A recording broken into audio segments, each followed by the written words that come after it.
This is my first fight versus a Talentless 2. Although the guild name says Talentless, they most likely use the capital I somewhere to replace the L. So it makes it look like it's the regular Talentless. For those who don't know, Talentless is a top 10 guild right now. As you command. But this is their sub guild. This is a Talentless 2, I believe. While I was doing this, again, another voiceover commentary. While I was doing this fight, again, I was at quote-unquote work. For those who know me, you would know that why that's funny. But yeah, so I had to do this after. But I was actually, a couple of the Talentless guys wanted to see this, so I was actually streaming this through Discord VC, so they could watch.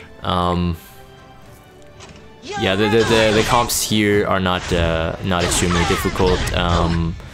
I've said this before, but I may as well make this educational for newer players who might be watching my Guild War video to kind of like, you know, learn things from it. But don't run a healer on a defense team unless it's a Ruel or Maid Chloe. Every other healer, a healer slot in a 3-man team is way too valuable to waste.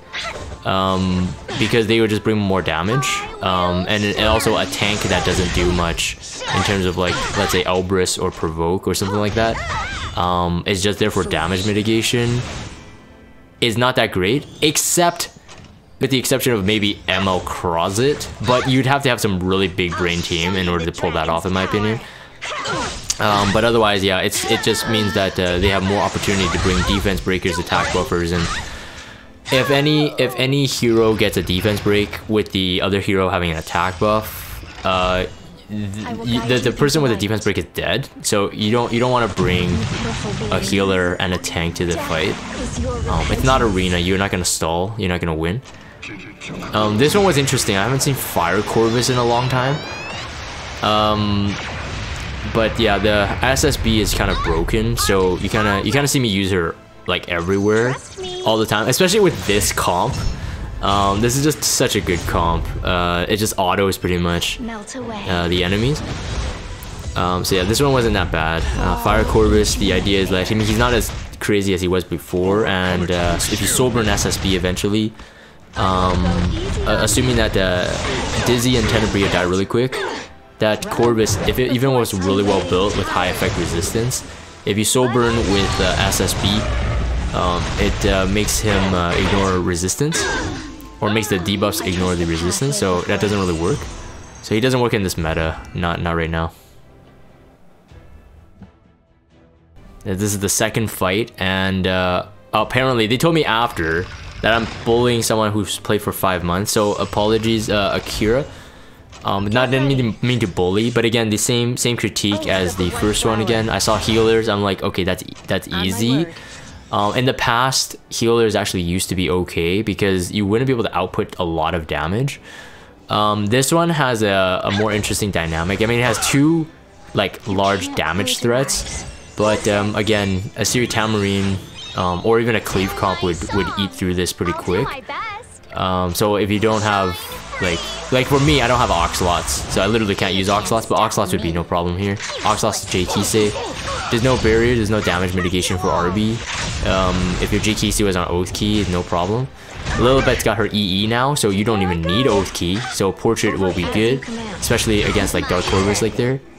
My Syria does have 150 effectiveness, so generally it can land debuffs even on the best resistance heroes. I don't know how much the Momo has here, but I think I do land a defense break on this S3 here. Yeah, I land both.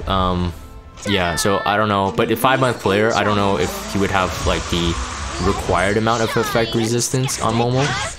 But yeah, that healer just means they can bring a free damage hero or free support hero without any threat.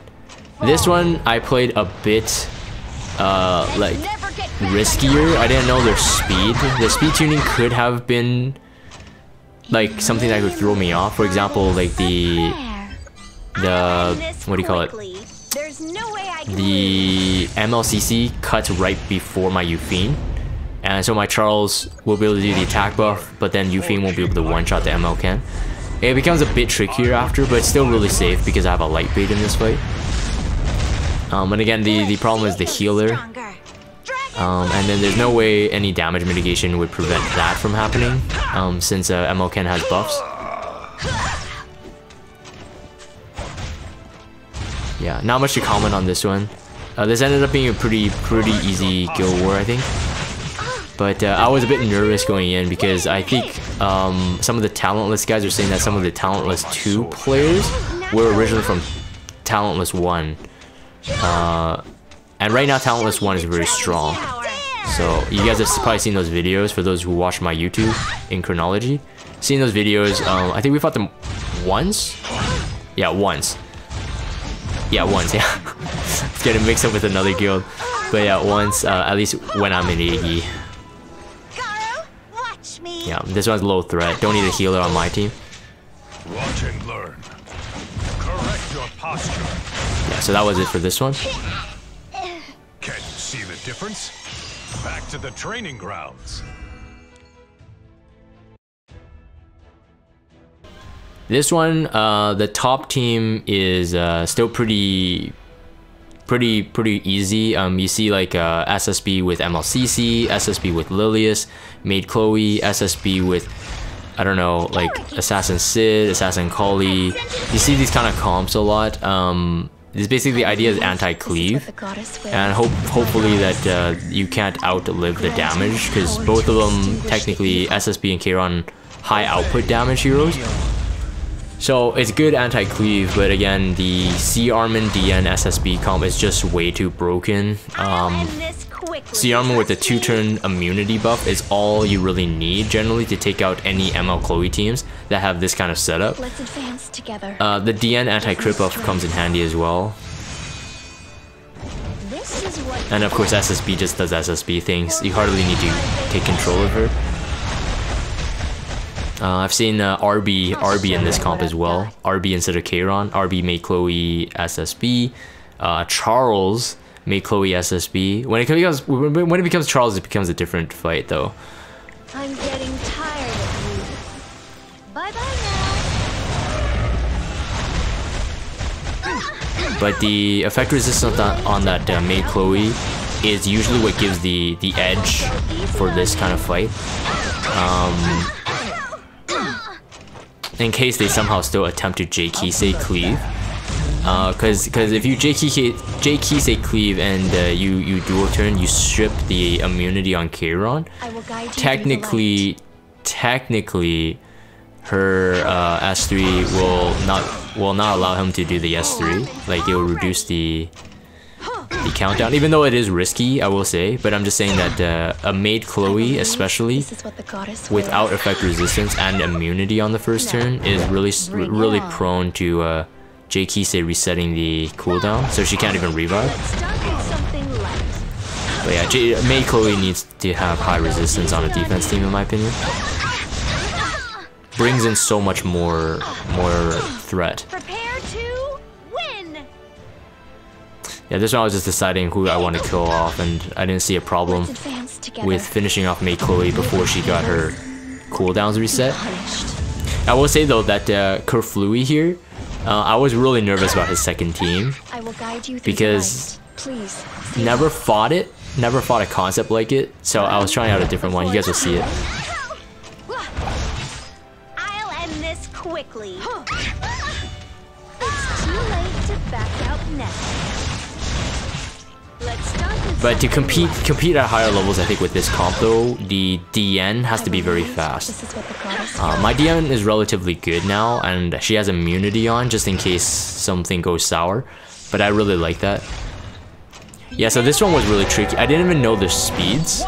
I went in without knowing their speeds. I didn't know. I thought that I would get a crowd defense buff up. But the damage wasn't great. And actually I didn't see the artifact on the ML Vildred there. I actually missed it. There's a Violet Talisman on I think it's ML Dreamblade. But this one was kind of clutch in a way, because yeah, you guys will see. I was debating right there whether to use the S3 on Mercer right there or not, even though I know it was a miss. It would miss.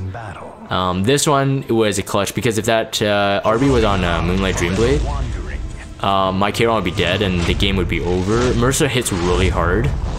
But I could extend the buff here, so I got lucky in that sense. Because even Kayron, after he gets revived and Lilius S1s into him, it's over. Because he would always be the lowest health. And Lilius would never go for Crawl, so yeah, so I got lucky on this one.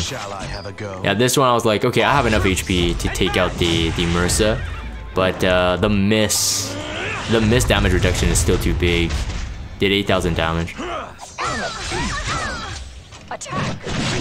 This was pretty cool though. You get to see the counter Kayron in action.